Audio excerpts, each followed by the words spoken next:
Hello and welcome back to the CIRE Investment Group YouTube channel. My name is John Cochran, and today I'm providing the first analysis for a duplex in Columbus, Indiana.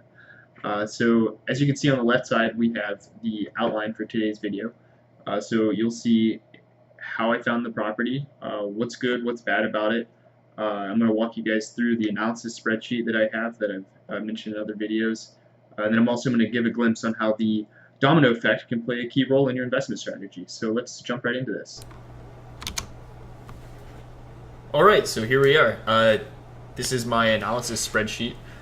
In the middle, it has the template for an FHA, and then on the right side, it just has the template for conventional financing. The only real difference is the mortgage value on row 13.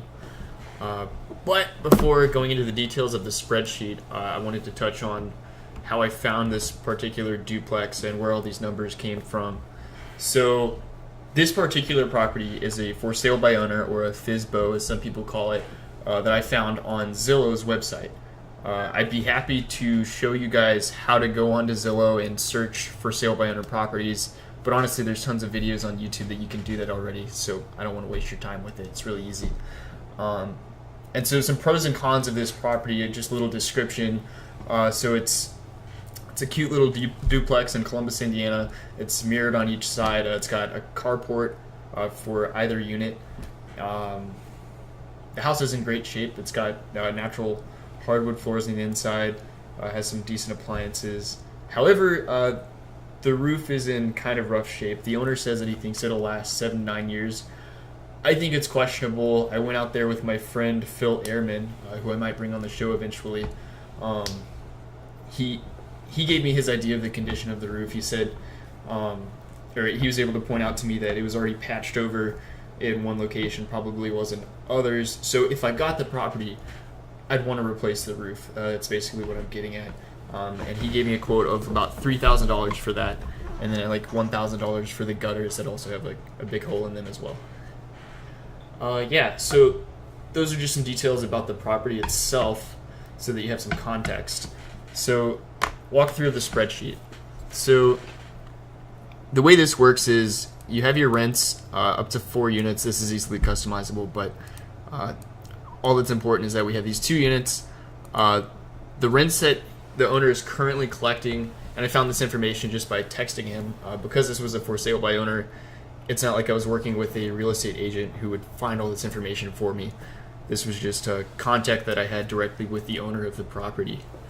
He told me that currently they're rented at about $740 and $750 in either of the units. However, he says that those are low for the area and that they're low so that he has longer term tenants, which makes sense. And I actually think that he's right, because I found a comp in the area showing that one of the units for a multifamily was renting out for, I think, $900 a month. So in my template here, I've put $800 for one unit, and then in my second unit, I could use $800 as well. However, for my particular strategy that I'm going for, called a house hack, I actually am going to use the value that I'm going to be saving, that I'm currently paying in rent each month, and that I will save by moving into this duplex. And that's what the house hack strategy is. You find a small multifamily, you do whatever repairs are necessary to move into it, but you ultimately move into one of the units and then have other people pay your mortgage for you. It works out pretty nicely. So the spreadsheet just had the total rents here, the semi-tax in Indiana. If you're not aware, you have to pay taxes twice a year in Indiana, and these are also, you like pay your taxes ahead. I'm not that knowledgeable on the taxes, to be honest. I just know this is how the math works out. At least it's pretty simple. And the home insurance, $75. I just got a quote from a State Farm agent after I told her the details of the property, and that's what she told me.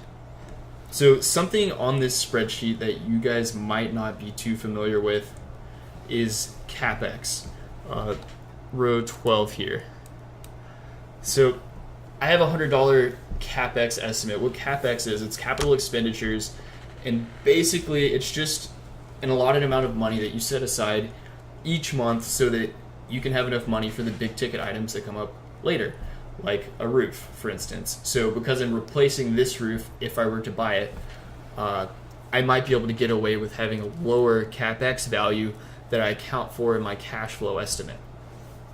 However, if you've got a kind of a broken down house, it might make sense to set aside more money every month for the CapEx. And this kind of how much you set aside is going to depend upon the cost of materials and labor in your area, and also the quality of the house.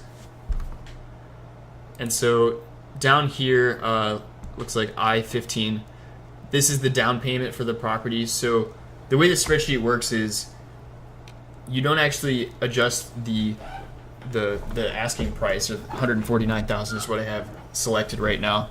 You actually adjust the percentage multiplier so that you can easily scale the template for whatever you want to pay for the property. So like, let's say I think that 149,000 is too much. That actually is the case. I spoke with the owner. I talked him down to like 144. We haven't quite agreed on the price just yet, so still in that phase. But I can show you guys what my analysis looks like as an example. So 0.9 too far, it's just a little trial and error. 141, and so keep in mind that your mortgage insurance, if you need it, in my case I will, I'm getting an FHA loan, so I only have to put 3.5% down. However, you can't just pay 3.5% down and get away with it for no extra cost. So you have mortgage insurance if your loan value is less than 20% of the total price. So you have mortgage insurance that you add on to the offer amount. So I'm actually trying to get this value here to be the 144 that hypothetically I agreed on with the owner. So I just do like 0.97, almost 0.98, close enough. So whether or not you want to do the house hack opportunity is up to you. I kind of just wanted to give some details on how that worked. But let's assume that you're not going to move into this, because maybe you're not 22 like I am and trying to move into a place. Maybe you're actually already settled down. So this is an investment property that you're trying to pursue. So in that situation, let's say you're trying to get $800 from either unit per month. So you have your total rent, your taxes you pay each month. You have your home insurance, your capital expenditures, your mortgage payment. And so there's just some quick math down below showing what cash flow you have coming in, just your total rent, and then the added cash that you have going out from other expenses, such as these ones listed here. And then additionally, to have a safe investment, you have to account for vacancies, and you have to account for repairs, and you have to account for property management if that's something that you're trying to buy. If you're not trying to manage this property yourself, then you need to account for the costs that it takes to have somebody manage it for you. So what I like to do is I use a 7% vacancy rate. So this means that I assume that I'm only going to have somebody in my unit 93% of the time in either unit. And then I have a repairs estimate of just 5%. It's kind of hand wavy, the difference between like repairs and CapEx. What really matters is just that you recognize that there's kind of small item repairs that you're going to have to go through and do whenever there's turnover for the unit. But then there's also the larger repairs. And so you just kind of separating those out helps understand the analysis better. And so the real reason you have this template, or I have this template, is this number right here, the cash flow. So on Bigger Pockets, which is a real estate investment community, I highly recommend you go look them up and watch their podcasts and read their blogs. Great information there. So they say that you want a cash flow of about $100 per unit. So that would mean we'd want $200. I think that's, in Indiana, I don't think that that's going to work out so much. So I'm kind of happy with the $100 per month cash flow, with the caveat simply because the cash on cash return that my spreadsheet calculates is 18% at these current numbers. So just moving on, what's included in this template. So you have your down payment, you have your inspection fee.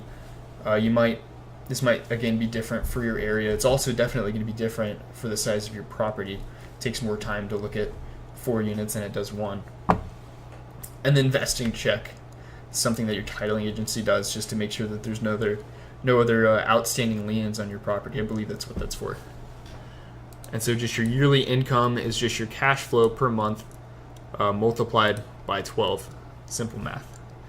And then the cash on cash return that I'm focusing on with my investments is the total amount of money that I had to put in for a particular property divided by, the cash flow that I get over the course of the year divided by the total amount that I invested. So you have this total investment amount is $6,600. So you have your yearly income of almost $1,200 divided by the $6,600 gives you about an 18% cash on cash return. So the cash on cash return that you are willing to live with is dependent upon a lot of different things. Like, for instance, competition in your area. Maybe if there's a lot of investors in your area, trying to go for a 25% cash on cash return won't allow you to offer a competitive price on that property. So you're going to have to make some losses as far as that cash on cash return value goes. So let's say I were to go and say, I don't know, this cash on cash return isn't high enough for me. I'm going to pick a value. I want a 25% return. So you can just mess with the numbers. Let's say 0.95. Again, this is our entry field. This is all we have to change to get a different estimate. So $139,000 offer is almost enough, or almost low enough, to get the cash on cash return that you desire. So it might be more like 0.945. That actually doesn't change it enough. So 0.94, almost. So it's close enough. You get an idea of how this template works. And so this particular one in the middle is the FHA style, and then on the right side we have the conventional style. The only difference between these two portions of the template are the down payment value you have, a 20% down payment. Currently I have it as 3.5% down, that's wrong, but nonetheless, it's just 20% is what you might be able to get for conventional financing from a bank. All the other numbers are the same. You're just going to be getting a different cash on cash return, and obviously your investment, initial investment, is going to be a lot higher.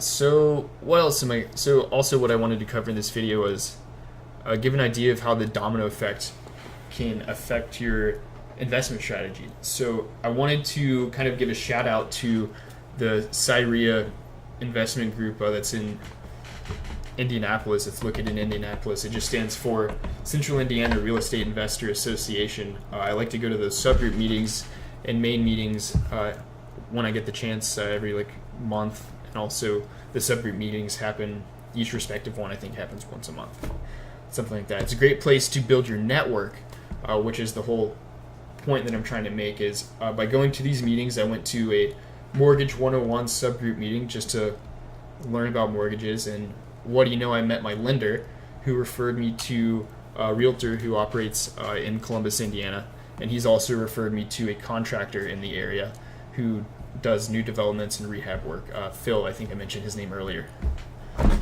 So that's kind of the domino effect that I want to describe, is how just making an initial step with real estate investing to build your network, and the simple form of going to meetings and building your network, just talking to people.